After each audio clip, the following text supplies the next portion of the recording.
Bueno, continuamos con el ciclo Eros y Psique de entrevistas a expertos.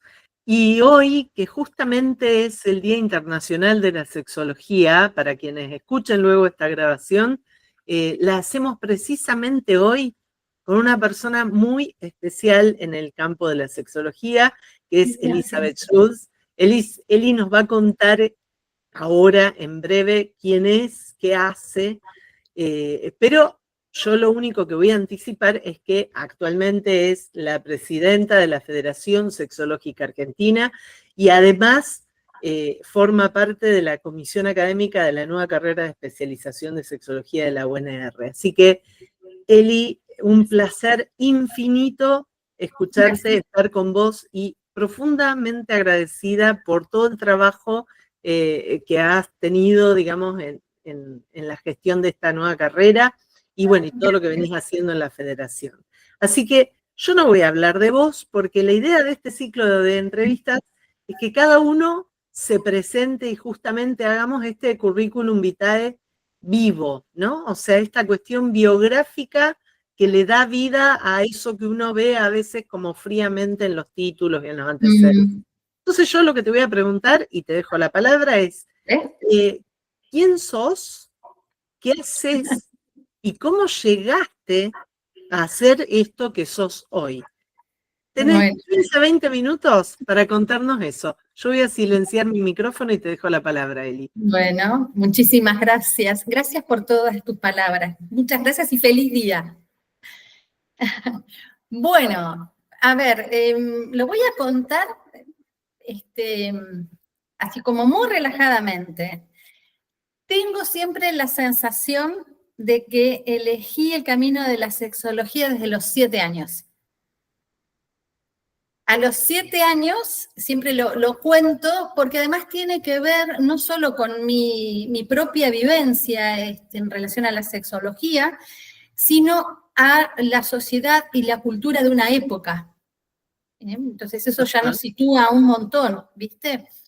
Entonces, siempre parto de ahí porque cuando yo tenía 7 años, en el 77, vino una nena y me dijo, cuando seas grande, te van a salir pelos de ahí abajo y te va a salir sangre. Y a mí me pareció fascinante, pero me pareció tan hermoso que fui y se lo conté a otra nena. Ajá. La nena se lo contó a la mamá y la mamá vino a mi casa a querer agarrar de los pelos a mi mamá, tratándola de asquerosa, de degenerada, que cómo hablaba de esas cosas, una nena tan chica, cosas muy feas.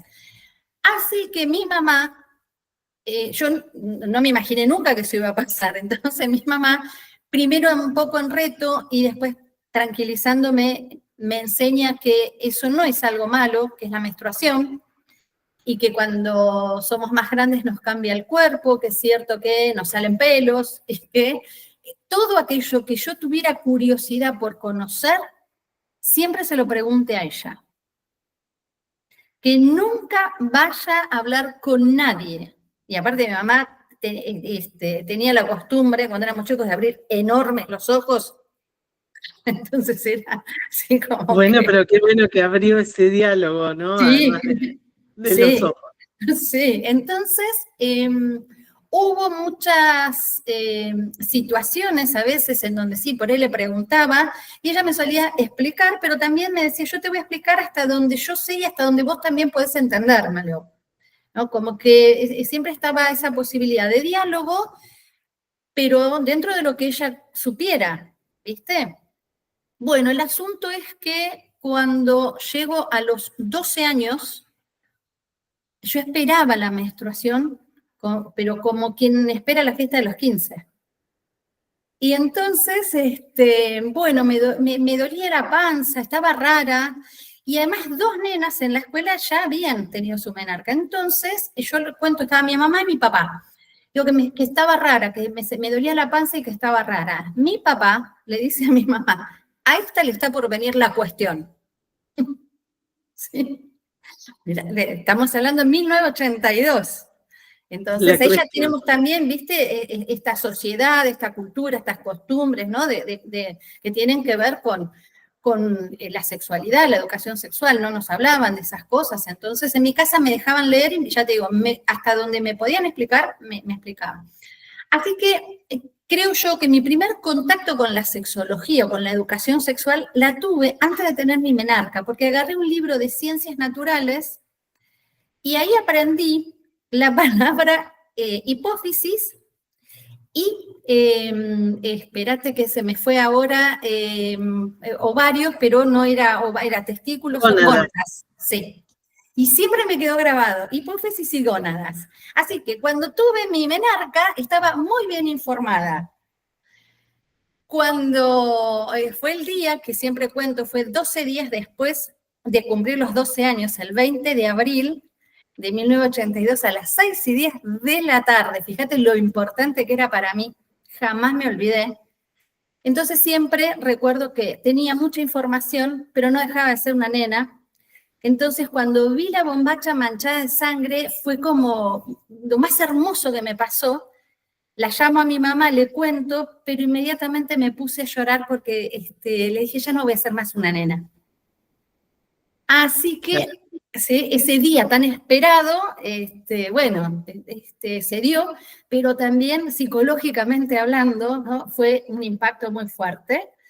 Y bueno, en ese año, en 1982, yo ya empecé a decirle a mi mamá y a mi papá que iba a estudiar psicología y que iba a ser sexóloga. Si vos me preguntás de dónde me salió esa idea, yo tengo una tía que tiene un año más que yo y comprábamos la revista Vivir. Entonces la leíamos a escondidas y yo ahí leía las cosas que escribían los sexólogos y las sexólogas que iba a conocer más tarde. Era una revista en donde escribía Gindín, si mal no recuerdo, Isabel Bosque. Así que yo, de los 12 años que decía que iba a ser psicóloga y que iba a ser sexóloga. Mis primeros alumnos fueron mis hermanos y después nosotros nos vinimos a vivir a Bahía Blanca en el 84 y yo decía que iba a ser sexóloga en la escuela y era algo así como decir que iba a ser prostituta, porque me trataban muy mal, muy mal. Los prejuicios, ¿no? De la profesión. Sí, ¿viste? Y cuando necesitaban conocer algo me preguntaban, porque yo a los 13 años y entre los 13 y los 14, a los 13 seguro, leí un librito, el primer librito que leí de Helen Kaplan. Y después un libro de Master Johnson. Entonces, a mí me dejaban leer sin ningún tipo de problema porque siempre fue muy natural. Mi mamá, mi abuela. Entonces, bueno, yo había cosas que sabía porque las leía, las estudiaba, y cuando por ahí hablaba del tema, me trataban algunas compañeras muy mal y algunos compañeros también. En esa época recuerdo una fuerte discusión con unos compañeros que decían que los homosexuales son todos enfermos. Y yo me acuerdo de esa discusión y de las cosas, me acuerdo de las cosas que yo les decía, ¿no? Como que son personas igual que vos y que yo, se enamoran de personas del mismo sexo, decía, pero son iguales que yo, no tiene sexo la sexualidad, no me acuerdo cómo las palabras textuales, ¿viste? Pero como que yo ya tenía esa idea dentro, y eso sí, me trajo muchos problemas en el colegio. Decía que nosotras las mujeres teníamos derecho de tener relaciones sexuales, que la virginidad era un invento de los curas, que teníamos derecho a tener relaciones sexuales. Y me acuerdo de la mamá de una compañera, yo era la amiga no deseada por las mamás de mis compañeras. Porque me acuerdo una vez que dijo, a esa chica no la quiero más acá. Siempre me acuerdo, a esa chica, porque ella pensó que yo no la escuché, pero la escuché. A esa chica no la quiero más acá, porque yo estaba hablando de que teníamos derecho a disfrutar de nuestra sexualidad, que la virginidad no era, ¿sí? Que era una imposición, no me acuerdo bien los términos, porque tenía 17, 16 años. También hablaba, me acuerdo, de temas vinculados al aborto. Sí. Claro, estamos hablando de contextos en donde 86, hablar de todas estas 87. cuestiones era prácticamente imposible o muy Claro, difícil, ¿no? Y generaba todas estas reacciones mucho más sí, profundas que lo que puede ocurrir hoy en día, por lo menos en nuestro país. sí, sí, sí, por eso te digo que me traía problemas en el sentido de que me discriminaban mucho, ¿viste? Era como la rara, la que decía cosas raras. Eh, Así que bueno, en una época difícil en la adolescencia. Y también cosas que me pasaron, que hoy las miro de lejos y digo, qué triste, si pudiera retroceder el tiempo atrás, aún sabiendo tantas cosas que ya sabía en esa época para la edad que tenía, ¿no? Hay cosas que no repetiría ni por casualidad. Porque a veces, a pesar de la lectura y de cosas que uno aprende, hay cosas que faltan o que me faltaron, herramientas para, por ejemplo, no poner mi cuerpo para el placer del otro, Claro, bueno, ¿no?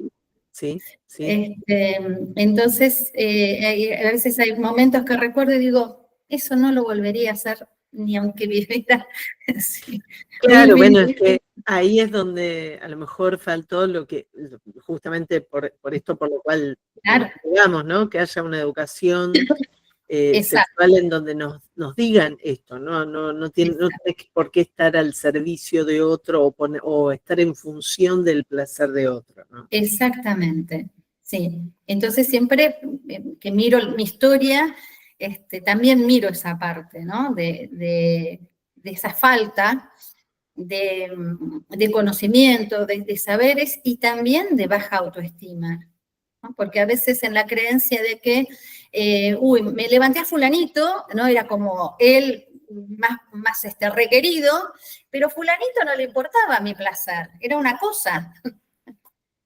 Entonces, viste, digo, bueno, ojalá que realmente estemos haciendo muy buenos y grandes aportes para que eso deje de suceder, ¿no? Y que las personas dejen de poner en lugar de objeto sexual algunas y que otras no se dejen poner en ese lugar de objeto. Principalmente las mujeres, ¿no? Que todavía se sigue dando, lamentablemente, esto de ser para el otro como un objeto de placer, ¿no? Que no se respeta todavía el no, que como lo hablaba con una paciente el otro día, que ella me decía, no es que yo no lo deseo, lo que pasa es que yo deseo otras cosas. Él arranca enseguida con, ya me da un beso y me corre la bombacha. Y entonces, claro, era como una especie de un beso, una caricia y adentro, ¿no?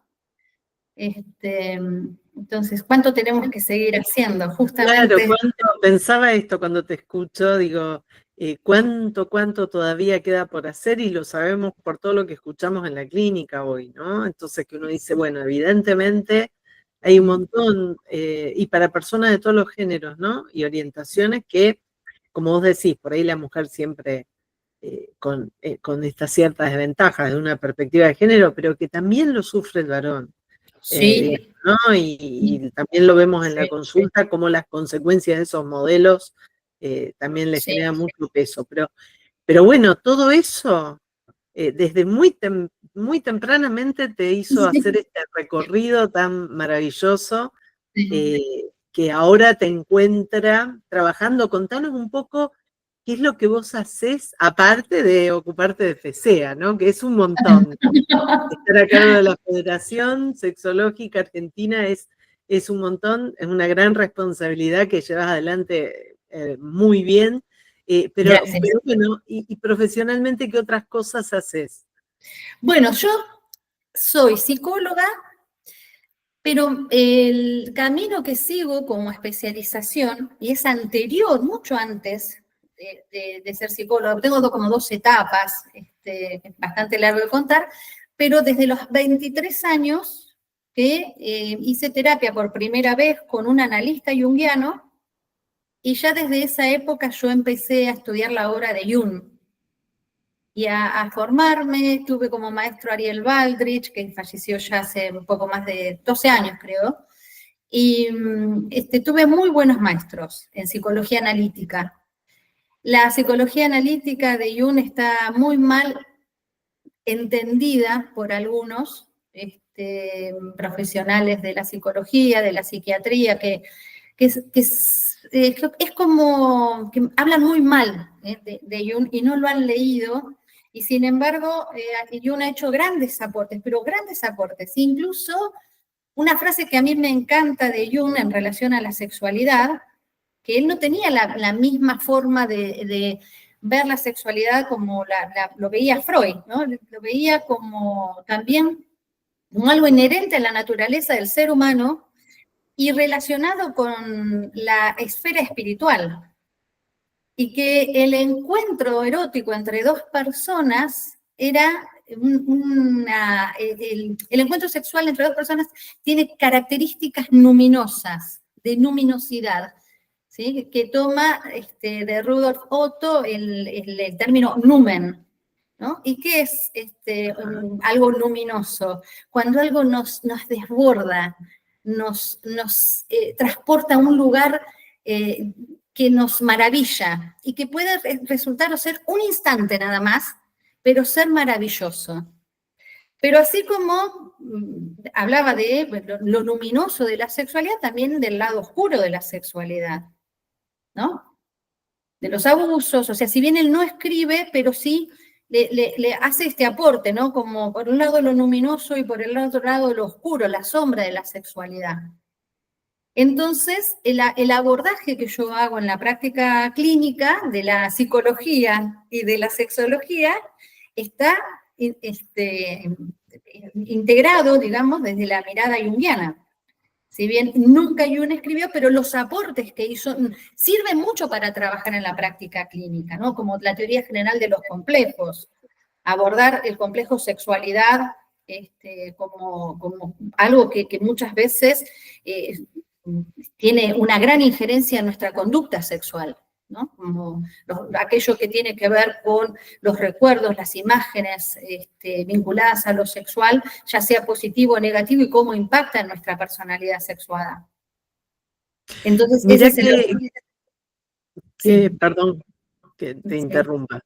No, Digo, qué maravilloso esto. Yo te pregunté por tu hacer, por tu quehacer profesional, sí. y es magnífico porque al relatarme lo que vos hacés y los fundamentos de tu práctica, también en el mismo acto estás brindando, regalando conceptos que arrojan mucha luz y que creo que son súper importantes como aportes para poder pensar. Es decir, la siguiente pregunta era decir, bueno, ¿qué aporte, qué sugerencia, que por supuesto te la estoy haciendo, la invitación, digamos, ¿no? A que en este cierre vos digas, bueno, ¿qué mensaje querés transmitir para las personas que escuchen esto, para todo el público en general que pueda estar escuchando esto, más allá de estas nociones riquísimas, digamos, que nos compartiste de una forma tan clara en breves minutos, pero que me parecen súper valiosas. Así que la verdad que increíble que en un mismo acto hayas plasmado estas cuestiones, pero bueno, no obstante lo cual, te invito a que bueno, ¿qué le transmitirías a las personas que nos están escuchando desde esto que vos sos, que vos hacés, que vos sabés y que vos pensás respecto no solo a la sexualidad, sino a la vida misma, digamos, ¿no? Del ser humano? Bueno, mira, creo que una de las vías más amorosas con una misma o con uno mismo es empezar a tener conciencia plena del cuerpo que habitamos, de quiénes somos las personas que estamos acá adentro, habitando este cuerpo. Y desde ese lugar tomar la responsabilidad de cuidarnos, de aceptarnos como somos, de entender que la sexualidad no es solamente el poner en la lista a alguien más con quien estuve, sino primero aprender a estar con una misma o con uno mismo, ¿no? A veces yo cuando trabajo con varones, por ejemplo, que tienen alguna disfunción o que quieren aprender un poco más, lo primero que les pregunto es cómo tratan a su pene, cómo es la masturbación. Y si vos te fijás, generalmente el varón trata con mucha brutalidad a su pene, ¿no? Ese movimiento. Entonces, aprender a tocar el pene con respeto, con amor, con conciencia y que el acto de la masturbación deje de ser algo mecánico para ser un momento de autoerotismo, también para el varón, ¿no? También para el varón, para conectar con su cuerpo, con sus genitales, desde un lugar más amoroso. Y lo mismo con nosotras, ¿no? Siempre pienso que cuando nosotras nos bañamos, quienes nos ponemos crema, generalmente lo hacemos así como algo, bueno, rápido, porque se tiene que secar y me tengo que vestir. Pero tomate aunque sea el fin de semana un rato para ponerte la crema con amorosidad, ¿no? Y con conciencia. Ese es tu cuerpo, ese es el cuerpo que estás habitando. Yo creo que si ponemos la atención ahí, hay un montón de cosas que seguramente por carácter transitivo se resuelven. Sí, sí, sí. Esta conciencia plena del cuerpo que habitamos me pareció hermoso, digamos, ¿no? Y también cuánto de todo lo que vos estuviste compartiendo hoy con nosotros, que hablabas incluso de la autoestima, de cómo nos posicionamos respecto a los otros, todo esto, qué tan importante es esta conciencia plena a cada instante, quiénes somos, qué sentimos, qué nos pasa. Así que me parece que es crucial, digamos, esto que decís, y ojalá guíe y oriente a muchas personas a conectar consigo mismas. Y me voy a permitir, seguro que vos no te vas a enojar, comentar algo, voy a hacer una infidencia, digamos, de una conversación que hemos tenido bastante íntima nosotras, como a nivel de amistad, digamos, ¿no? En un momento particular que yo te hablaba de esa necesidad de soledad en algunos momentos, y vos me corregiste y me dijiste, no, lo que vos necesitas es estar con vos. Y me decías esta expresión, ¿no? De qué bueno es aprender a estar con uno mismo, decir, estoy conmigo, quiero estar conmigo. Sí. Y ese estar conmigo arranca en esto mismo que vos decís de ser plenamente consciente del cuerpo que habitamos, ¿no? Exactamente, Así que exactamente. bueno, yo muy agradecida. A mí Gracias. me sirvió mucho en ese momento tus palabras. Gracias. Y creo que quienes escuchan esta entrevista van a salir transformados seguramente. Así que Gracias. profundamente gracias, Eli. Gracias a vos por la invitación, por ser tan cercana conmigo y tan amorosa siempre. Gracias. Gracias, Eli.